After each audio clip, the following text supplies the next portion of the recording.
नमस्कार मेरे सनातनी परिवार, हम हिंदुस्तानी चैनल पर आप सभी का बहुत बहुत स्वागत है।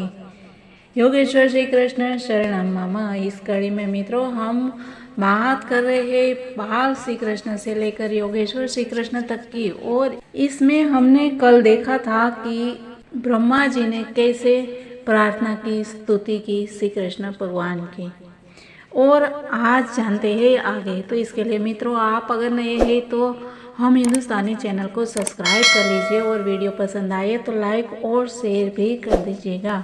चलिए जानते हैं आगे।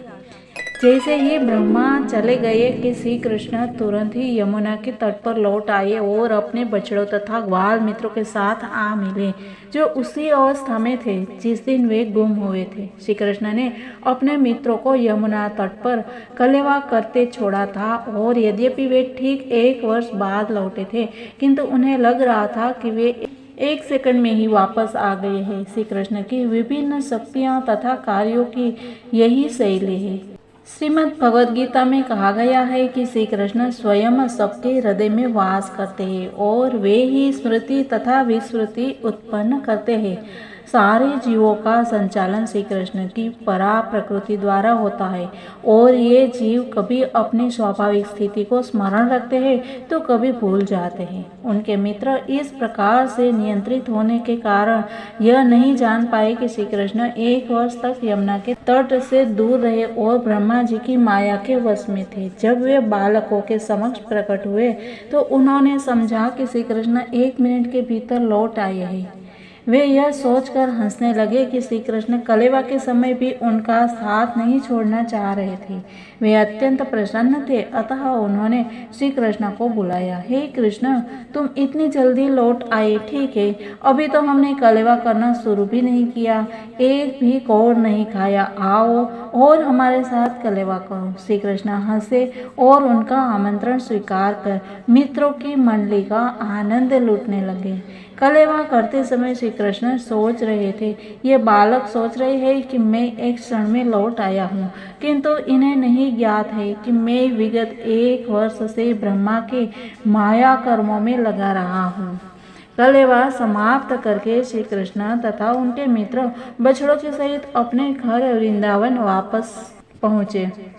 घर जाते समय उन्होंने विशाल सर्प रूप में अघासुर के मृत कंकाल को देखा। जब श्री कृष्ण ब्रजभूमि लौट आए तो वृंदावन के समस्त वासियों ने उन्हें देखा। वे अपने मुकुट में मोर पंख लगाए थे और वह वन फूलों से सजा हुआ था।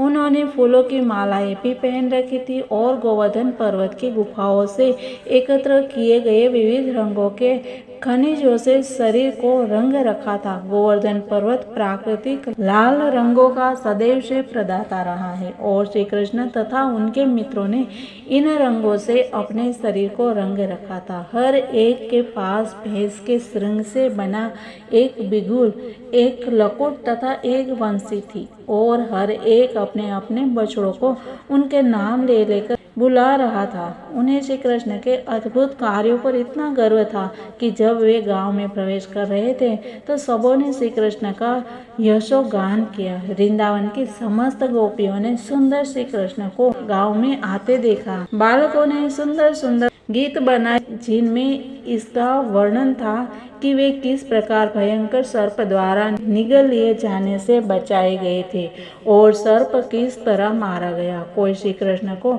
यशोदा का पुत्र के तथा कोई नंद महाराज का। वे कहने लगे कि वे इतने अद्भुत हैं कि उन्होंने हमें भयंकर सर्प के चंगुल से बचाया और उसका वध किया, किंतु उन्हें इसका बिल्कुल पता ही न था कि अघासुर मारे 1 वर्ष का समय हो गया था। इस प्रसंग में महाराज परीक्षित ने सुखदेव जी से प्रश्न पूछा कि वृंदावन वासियों में सहसा श्री कृष्ण के प्रति इतना प्रेम क्यों उमड़ने लगा, यद्यपि श्री कृष्ण उनके परिवार के सदस्य न थे। महाराज परीक्षित ने पूछा, असली ग्वाल बालों की अनुपस्थिति में जब श्री कृष्ण ने अपना विस्तार किया तो फिर इन ग्वाल बालों के माता पिता अपने पुत्रों की अपेक्षा श्री कृष्ण के प्रति इतने वत्सल क्यों हो उठे। यही नहीं, गायें भी इन बछड़ों के प्रति अपने निजी बछड़ों की अपेक्षा क्यों अधिक स्नेहिल हो गई। श्री सुखदेव जी ने महाराज परीक्षित को बताया कि प्रत्येक जीव मूलतः अपने प्रति अत्यधिक आसक्त होता है। घर, परिवार, मित्र, देश, समाज, संपत्ति, ऐश्वर्य, यश जैसी बाह्य सामग्रियां जीव को प्रसन्न करने में केवल गौण है। ये सब इसलिए अच्छे लगती है क्योंकि इनसे सुख प्राप्त होता है। इसीलिए मनुष्य आत्म केंद्रित होता है और शरीर तथा आत्मा के प्रति वह पत्नी, संतान तथा मित्र जैसे परिजनों की अपेक्षा अधिक अनुरक्त रहता है। यदि किसी के ऊपर कोई आसन्न संकट आता है तो वह पहले स्वयं की रक्षा करता है और दूसरों की बाद में। यह स्वाभाविक है। इसका अर्थ ये हुआ कि वह अन्य किसी वस्तु की अपेक्षा अपने आप से प्रेम करता है। तत्पश्चात दूसरी वस्तु जो उसे स्वयं के बाद प्रिय होती है वह उसका भौतिक शरीर है। जिस व्यक्ति को आत्मा के विषय में कुछ पता नहीं रहता वह अपने शरीर के प्रति अत्यधिक आसक्त रहता है। यहाँ तक कि बुढ़ापे में भी वह अपने शरीर को कई कृत्रिम साधनों से बनाए रखना चाहता है क्योंकि वह सोचता है कि उसका वृद्ध तथा जर्जर शरीर बचाया जा सकता है। प्रत्येक व्यक्ति या तो देहात्म बुद्धि के कारण या आध्यात्मिक बोध के कारण अपने आप को आनंद प्रदान करने के लिए अहर्निश श्रम करता रहता है। इस शरीर के प्रति आसक्ति का एकमात्र कारण यही है कि इस शरीर के भीतर मैं अर्थात आत्मा है। इसी प्रकार जब मनुष्य और ऊपर उठ जाता है तो वह समझने लगता है कि आत्मा प्रिय है क्योंकि यह श्री कृष्ण का अंश है। अंततोगत्वा श्री कृष्ण ही प्रिय एवं आकर्षण है। वे ही हर वस्तु की परम आत्मा है और हमें यही जानकारी देने के लिए श्री कृष्ण अवतरित होते हैं और बताते हैं कि वे ही समस्त आकर्षण के केंद्र है। दृश्य जगत में जो भी आकर्षण है वह श्री कृष्ण के कारण है। अतः श्री कृष्ण समस्त आनंद के आगार है। इस प्रकार मित्र श्री कृष्ण अपने अग्रज बलराम के साथ अपनी बाल्यावस्था बिताकर पौगंड अवस्था में प्रविष्ट हुए, यानी कि कुमार अवस्था में प्रविष्ट हुए। यह अवस्था 6 वर्ष से 10 वर्ष तक की होती है। इसका मतलब कि मित्र अभी तक श्री कृष्ण ने जिन असुरों का, राक्षसों का वध किया वह सिर्फ और सिर्फ 5 साल की उम्र में ही किया था। और जब कुछ बड़े हुए तब सभी ग्वालों ने परस्पर मंत्रणा की और वे इसके लिए राजी हो गए कि जो जो बालक 5 वर्ष के हो गए हैं उन्हें चारागाह में गायें ले जाने का उत्तरदायित्व दिया जाए। गायों का उत्तरदायित्व प्राप्त हो जाने पर श्री कृष्ण तथा बलराम ने अपने कमल जैसे चरण चिन्ह से वृंदावन की भूमि पवित्र की। ग्वालों तथा बलराम के साथ श्री कृष्ण अब गायों को आगे किए हुए फूलों, साग, सब्जियां तथा घास से पूर्ण वृंदावन के जंगल में प्रविष्ट होने पर अपनी बंसी बजाने लगे। वृंदावन का जंगल भक्त के विमल मन के समान स्वच्छ था और मधुमक्खियां फूल तथा फलों से लदा था। उसमें पक्षी चहक रहे थे और स्वच्छ जल वाले सरोवर समस्त श्रम को हरने वाले थे।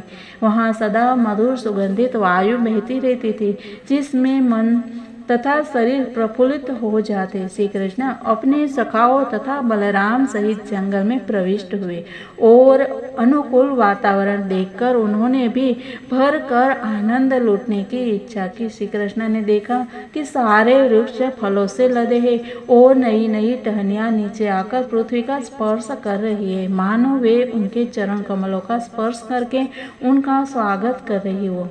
तब श्री कृष्ण अपने बड़े भाई बलराम से इस प्रकार बोले कि हे भ्राता, आप हम सबसे श्रेष्ठ हैं और देवता आपके चरण कमलों की पूजा करते हैं। आप देखते नहीं कि ये फलों तथा फूलों से लदे वृक्ष आपके चरण कमलों की पूजा करने के लिए नीचे झुके हैं। ऐसा प्रतीत होता है कि वृक्षों का रूप धारण करने के कारण ये अंधकार से निकलने का प्रयास कर रहे हैं। वस्तुतः वृंदावन की भूमि में उत्पन्न वृक्ष सामान्य जीव नहीं है। अपने पूर्व जन्म में निर्गुण दृष्टिकोण रखने के कारण इन्हें इस जड़ जीवन में रहना पड़ा है, किंतु अब उन्हें वृंदावन में आपके दर्शन का अवसर प्राप्त हुआ है और अब वे आपके सानिध्य के द्वारा आध्यात्मिक जीवन में आगे बढ़ने के लिए प्रार्थना कर रहे हैं। सामान्यतया तमोगुणी जीव वृक्ष का शरीर ग्रहण करते हैं, जबकि निर्विशेषवादी चिंतक उसी तमस में रहते हैं, किंतु आपकी उपस्थिति का पूरा लाभ उठाकर वे उसे समूल नष्ट कर देते हैं। वैसे ही मेरे विचार से जो भौरे आपके चारों ओर गुनगुना रहे वे पूर्व जन्म में आपके भक्त रहे होंगे। वे आपका साथ नहीं छोड़ना चाहते, क्योंकि आपसे बेहतर तथा अधिक वत्सल स्वामी और कौन हो सकता है। मेरे विचार से इनमें से कुछ अवश्य ही महान ऋषि तथा आपके भक्त होंगे, तथा उन्होंने भौरों के रूप में अपना वेश छुपा के रखा है, क्योंकि वे एक क्षण भी आपका साथ छोड़ने को तैयार नहीं है। और ये मोर कैसे आनंद विभोर होकर आपके समक्ष नाच रहे हैं। सारे मृग जिनका आचरण गोपियों के समान है, आपका उसी प्रेम के साथ स्वागत कर रहे हैं। और इस जंगल में रहने वाले कोयल आपका अत्यंत हर्ष तथा मधुर ध्वनि के साथ स्वागत कर रहे हैं, क्योंकि वे सोचते हैं कि उनके घरों में आपका प्रागट्य अनंत मंगलकारी है। इन वृंदावन वासियों के लिए स्वाभाविक ही है कि आप जैसे महापुरुष का इस प्रकार स्वागत करें। जड़ी बूटियां, लताएं तथा वृक्ष भी आपके पाद पद्मों का स्पर्श पाकर धन्य हैं, और ये छोटे छोटे पौधे अपनी टहनियों से आपकी उंगलियों के नख द्वारा छुए जाने के कारण कृतकृत्य हो गए हैं।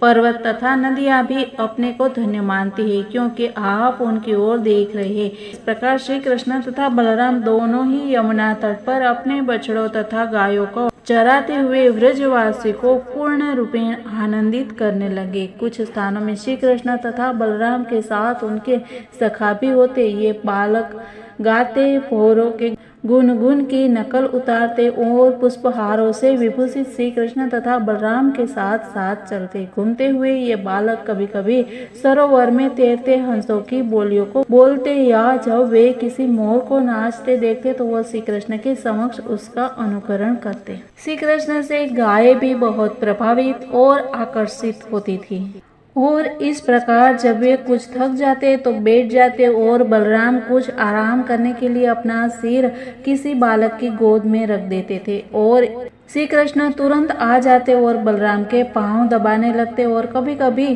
ताड़ का पंखा लेकर बलराम के ऊपर झूलते, जिसमें सुखद हवा निकलने पर उन्हें थकान से कुछ राहत मिलती। और जब श्री कृष्ण थक जाते तो वे किसी बड़े वृक्ष के नीचे या किसी ग्वाल बाल की गोद को तकिया बनाकर लेट जाते। तब कुछ बालक आकर उनके पांव दबाते और कुछ पत्तियों से बनाए पंखे से हवा झेलते।